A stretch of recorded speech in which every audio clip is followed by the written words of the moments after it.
Okay, thank you. So my name is Maike Brandt, and I am a PhD student at the Marlene Porsche Graduate School of Neuroeconomics. And in my research, I study how people make decisions in situations that involve some kind of risk. And I'm particularly interested in the factors that affect risk-taking behavior in practice, even though they shouldn't in theory.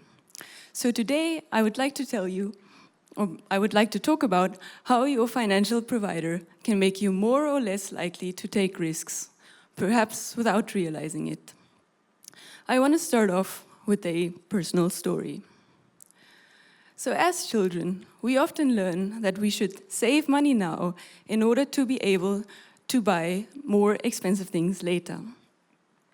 As adults, we come to realize that we should instead invest our money if we want to enjoy a comfortable retirement, for example. So when I earned my first salary as a PhD student, I started looking for investment opportunities. I came across two platforms, VIAC and True Wealth. On VIAC, I was asked to choose between discrete investment options, some being riskier, offering higher possible returns, others being less risky, offering smaller possible returns. In this presentation, we will refer to this as the discrete choice context.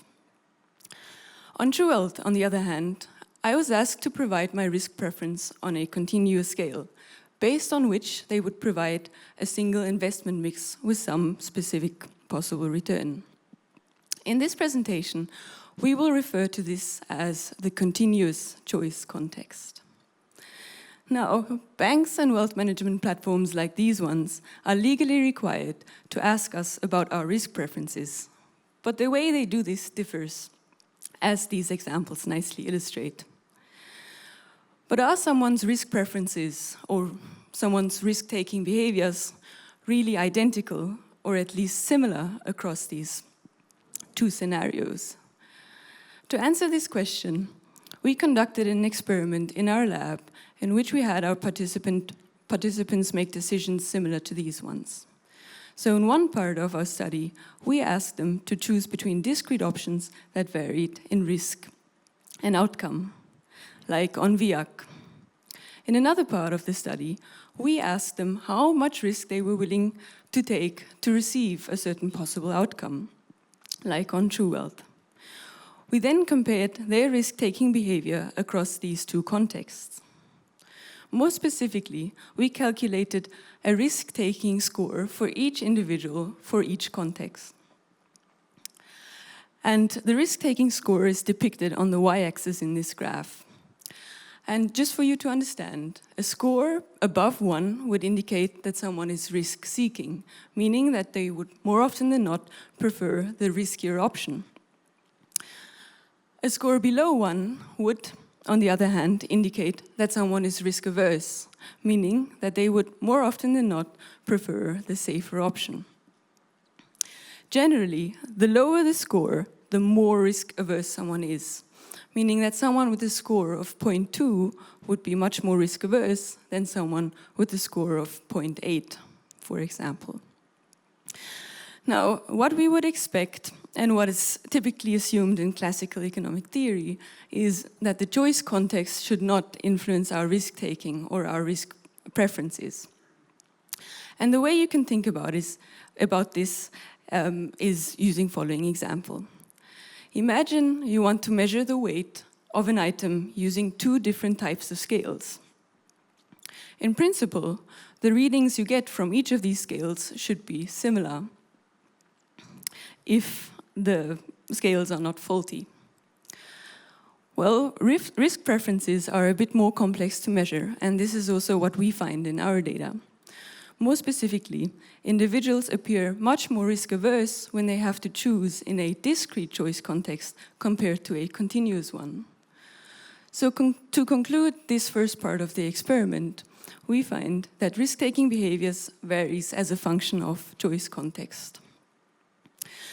Now, in our experiment, our participants based their decisions on described risks, which is similar to an unexperienced investor like me making investment decisions based on some textbook strategies, or more probably just intuition. But what if we let the people experience risks over time before they have to make a choice? Interestingly, we find that the difference in risk-taking behavior disappears when we allow our participants to experience risks instead of simply reading the Arabic numerals.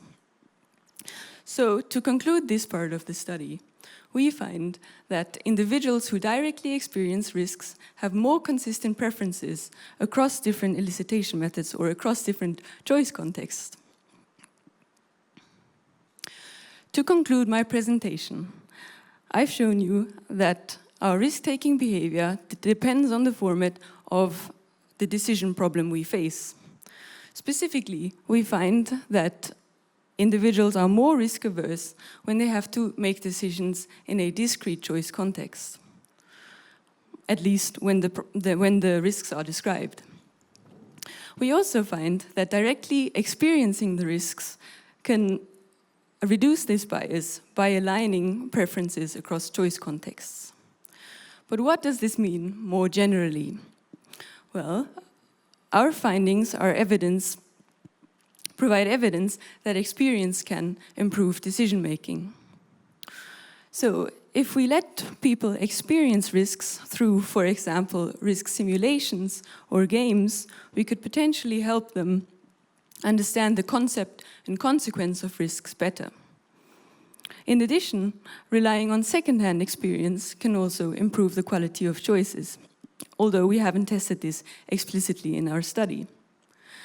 So I hope that I've convinced you that studying how choice contexts and personal experience shape risk-taking behavior can help us understand and thereby improve decision-making. And I want to end by paraphrasing the words of a famous golfer. The more we experience, the luckier we get. Thank you.